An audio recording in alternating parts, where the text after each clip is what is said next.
ETF index mutual funds నేర్చుకుని stock మార్కెట్లో రాణించాలనుకుంటున్నారా? వెంటనే ఈ నెంబర్కి కాల్ చేయండి. నమస్తే, వెల్కమ్ టు సుమన్ టీవీ. నేను మీ సంజయ్.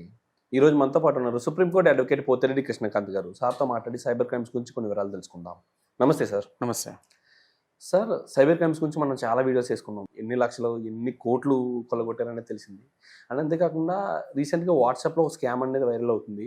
ఆర్టీఓ చలాన్ కట్టాలని చెప్పేసి ఫోన్కి వచ్చిన ఏపీకే ఫైల్ క్లిక్ చేసినందుకు 6 లక్షలు పోగొట్టుకున్నారు 2 వ్యక్తులు.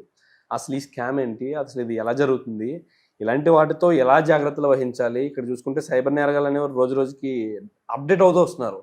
కానీ ఇక్కడ ప్రజలు చూసుకుంటే వాళ్ళు చేసే చిన్న చిన్న మోసాల్లో పడి లక్షల కోట్లు, కొన్ని వందల కోట్లు కూడా కొలగొడుతున్నారు. అసలు ఈ క్రైమ్ ఏంటి, ఎలా జాగ్రత్త వహించాలంటారు? సంజయ్ గారు, ఇవాళ రోజు మనం చూసుకుంటే మారుతున్న కాలం బట్టి మన చట్టాలు కూడా మారుతూ ఉన్నాయి. సో సైబర్ క్రైమ్స్ పరంగా కూడా మనకి ఇప్పుడు ఆల్రెడీ ఇన్ఫర్మేషన్ టెక్నాలజీ యాక్ట్ 2000 ఉంది మనకి. సైబర్ క్రైమ్స్ పరంగా బోత్ 2 తెలుగు రాష్ట్రాలు, నేను తెలుగు రాష్ట్రాల గురించి మాట్లాడుతున్నాను. 2 తెలుగు రాష్ట్రాల్లో, తెలంగాణలో మనకి already cyber crimes police station ఉంది సపరేట్గా బషీర్బాగ్లో. And whereas in Andhra AP CID cyber crimes wing ఉంది మంగళగిరిలో.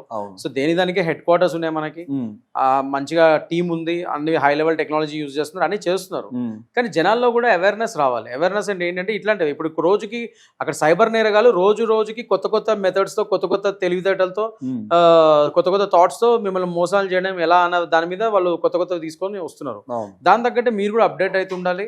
ముఖ్యంగా పోలీస్ వారు, సైబర్ క్రైమ్స్ పోలీస్ వారు కూడా 2 తెలుగు రాష్ట్రాల వారు జనాల్లో అవేర్నెస్ ప్రోగ్రామ్స్ పెట్టాలి. అంటే పోలీస్ వాళ్ళ మీద ఒక్కరి మీద మనం బాధ్యత పెడతాం కదా, జనాలుగా ఇప్పుడు యాజ్ అ సొసైటీగా మనకు కూడా బాధ్యత ఉండాలి. సో ఎప్పటికప్పుడు మీరు పనికిమాలవన్నీ మీరు మొబైల్లో కూర్చొని చూసే బదులు ఇలాంటివి కొన్ని educated videos, awareness programmes videos కూడా సైబర్ క్రైమ్స్ లో చాలా ఉంటాయి. పోలీస్ వాళ్ళు మన రాష్ట్ర పోలీస్ వారే, తెలంగాణ కానీ ఆంధ్ర కానీ, వాళ్ళ అవేర్నెస్ వీడియోస్ పెట్టారు చాలా. అవేర్నెస్ వీడియోస్ చూడండి కుదిరినప్పుడు. You will be more educated and you will be more thoroughly proactive అలాంటివి చూడటం వల్ల. సో అలాంటివి ఎంతమంది చేస్తున్నారు మన జనాలు? ఇప్పుడు మీరు చెప్పినట్టు ఇప్పుడు ఈ ఉదంతం ఆర్టీఓ ఆఫీస్ నుంచి మీరు చలాన్ కట్టాలని చెప్పి ఏపీకే ఫైల్స్ మాదిరిగా ఒక ఫైల్ పంపించాడు. అతను నిజమే అనుకుని అతనేదో కొట్టేశాడు, మొత్తం 6 లక్షలు పోయినాయి అంటున్నారు. ఇప్పుడు 6 లక్షలు రికవరీ ఎప్పుడు చేస్తారు? ఇప్పుడు ఇమీడియట్ గా జనరల్లీ ఇప్పుడు సైబర్ క్రైమ్స్ కి మనం అప్పుడు కంప్లైంట్ చేస్తాము, నా అకౌంట్ ఫ్రీజ్ చేయండి ఇలా అని ఫస్ట్ అడగాలి. అడిగిన తర్వాత ఇప్పుడు 6 లక్షలు రికవర్ చేయమని అడుగుతాం పోలీస్ వారికి. ఎఫ్ఐఆర్ అవన్నీ చేస్తారు వాళ్ళు పాపం. దాని తర్వాత రికవర్ చేసడానికి టైం పడుతుంది. ఎందుకు తెలుసా? ఫస్ట్ అండ్ ఫార్మోస్ట్ థింగ్, ఇప్పుడు ఈ సైబర్ నేరగాలు ఎవరైతే చేస్తున్నారో సైబర్ నేరాలు, మీకు తెలుసు నేను బెట్టింగ్ యాప్స్ మీద కూడా ఇట్లానే ఫైట్ చేశాను. అప్పుడు ఆ బాధితుల కుటుంబాల తరపున నేను కంప్లైంట్స్ ఇప్పించాను, అవన్నీ చేశాను.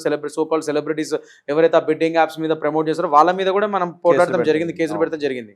సో నేనేం చెప్తున్నానంటే ఇవాళ రోజు సొసైటీగా ఊరికే మనం అవతలని బ్లేమ్ చేయడమే కాదు, మనం కూడా ఏం చేస్తున్నాం మన అవేర్నెస్ మనకు ఉండాలి. ఇప్పుడు మీరు కంప్లైంట్ ఇస్తారు, అది రికవరీ 6 లక్షలు రికవరీ అవడానికి టైం పడుతుంది. ఎందుకంటే ఫస్ట్ అండ్ ఫార్మోస్ట్ థింగ్, ఆ ఎవడైతే ఆ సైబర్ క్రైమ్స్ చేస్తున్నాడో వాడు ఇక్కడ ఇండియాలోనో అక్కడిక్కడ కూర్చొని చేయడు. వాడు ఏ చైనాలోనో, హాంకాంగ్లోనో, మలేషియాలోనో, లేకపోతే ఇంకెక్కడో క్యారిబియన్ ఐలాండ్స్ లో ఎక్కడో కూర్చొని వాడు ఒక కంపెనీలు పెట్టి అక్కడి నుంచో ఐపీ సర్వర్లు పెట్టి నడిపిస్తూ ఉంటాడు. చాలా కష్టం. సో దానికి తగ్గ టెక్నాలజీ మన దగ్గర ఉన్నా కూడా బట్ స్టిల్ వాడిని అరెస్ట్ చేయాలంటే మరి ఆ దేశాలకు పోయి అరెస్ట్ చేసుకొని రావాలి. అవన్నీ ఎప్పటికైతే. And moreover money trail, ఈ అమౌంట్స్ వాడు ఎక్కడెక్కడ పంపిస్తే మన దగ్గర దోచుకునే అమౌంట్ ని వాడు వేరే అకౌంట్ కో అక్కడిక్కడ ట్రాన్స్ఫర్ చేస్తాడు. ఆ మనీ ట్రైల్ ఎస్టాబ్లిష్ అవ్వగలగాలి. ఆ జరుగుతున్న ఆ మనీ లాండరింగ్ ఒక విధంగా అది మనీ లాండరింగ్ కింద వస్తుంది. సో ఇక్కడ నెక్స్ట్ పిఎంఎల్ఏ కూడా వస్తుంది, పిఎంఎల్ఏ యాక్ట్ కూడా, prevention of money laundering act. Next ED వాళ్ళు వస్తారు. అసలు మనీ లాండరింగ్ ఎట్లయింది, ఏమైంది, వాడు ఎక్కడి నుంచి ఎలా క్రైమ్ చేసిన వాళ్ళు ఇన్వెస్టిగేషన్ సపరేట్ చేసుకోవాలి. పోలీస్ వాళ్ళు మన డబ్బులు రికవర్ చేయడానికి వాళ్ళు కష్టపడాలి. వీళ్ళ దగ్గర ఉన్న ఒక్క టెక్నాలజీతోనే అన్ని కనిపెట్టలేరు వీళ్ళు. So there are so many challenges.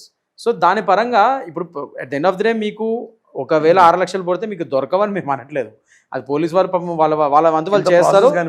కానీ ప్రాసెస్ చాలా పెద్దగా ఉంటుంది, కొద్దిగా లేట్ అవుతుంది. సో మీరు దానికోసం ఓపిక కూడా ఉండాలి. అసలు నేనేమంటారంటే అసలు ఇవన్నీ చేసే కంటే మీరు ముందే అప్రమత్తంగా ఉండి, prevention is better than cure అంటాం కదా. ముందే అప్రమత్తంగా ఉండి అలాంటి ఫైల్స్ ఏమైనా వస్తే మీరు ఓపెన్ చేయకుండా ఇష్టం వచ్చినట్టుగా ఎవరైనా ఫేక్ కాల్స్ చేసినా, లేదా మొన్నటి డిజిటల్ అరెస్ట్ ట్రెండ్ బాగా నడిచింది. ఎవడో మన ఏఐ వాడి ఫేసులు కూడా మ్యాచింగ్ అయ్యే విధంగా ఫేమస్ లీడర్స్ యాక్టర్స్ లేకపోతే ఆఫీసర్ల ఫేసులు కూడా పెట్టి మరి అడుగుతున్నారు డబ్బులు. రకరకాల సైబర్ క్రైమ్స్ వచ్చాయి. సో మీరు తెలివిగా ఉండాలి.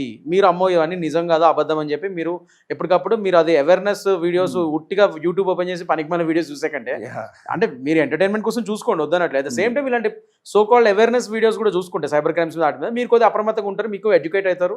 సో ఏది వాటి ఇలాంటి క్రైమ్స్ కి మీరు గురిగారు. సో ఆ విధంగా మిమ్మల్ని మీరు రక్షించుకోగలుగుతారు. అండ్ ముఖ్యంగా ఇప్పుడు సైబర్ క్రైమ్స్ గురించి మాట్లాడుతున్నాం కాబట్టి ఫస్ట్ ఆఫ్ ఆల్ మీకు ఒక సైబర్ క్రైమ్ అయ్యి మీ డబ్బులు పోగానే ఫస్ట్ మీరు చేయాల్సిన పని 1930కి కాల్ చేయాలి. అది national cyber crimes help line. వాళ్ళకి ఫోన్ చేసి మీరు కంప్లైంట్ ఇవ్వచ్చు.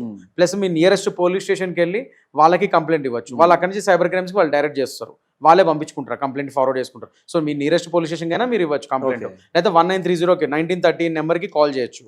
లేదు మీరు డైరెక్ట్ సైబర్ క్రైమ్ పోలీస్ స్టేషన్కి వెళ్తా అంటే మీ ఏరియాలో మీ డిస్ట్రిక్ట్ ఉన్న సైబర్ క్రైమ్స్ పోలీస్ స్టేషన్ ఎక్కడ కనుక్కొని మీరు అక్కడికి వెళ్ళి డైరెక్ట్గా కంప్లైంట్ ఇవ్వచ్చు. తొందరగా ఇస్తే అంత మంచిది. ఇమీడియట్గా మీరు ఫస్ట్ చేయాల్సిన పని ఏంటంటే మీ బ్యాంక్ అకౌంట్లో కానీ మీ ఏటీఎం కానీ ఇక్కడ నుంచి క్రెడిట్ కార్డులో కానీ డబ్బులు పోతున్నాయి అంటే ఇమీడియట్గా ఫస్ట్ ఆ బ్యాంకులో ఫోన్ చేసి మీ ఏటీఎం కార్డ్ని క్రెడిట్ కార్డ్ని ఒక అకౌంట్ని ఫ్రీజ్ చేయమని అడగాలి. దాని తర్వాత ఇమీడియట్గా నెక్స్ట్ మూమెంట్ వెంటనే వెళ్ళి కంప్లైంట్ చేయాలి.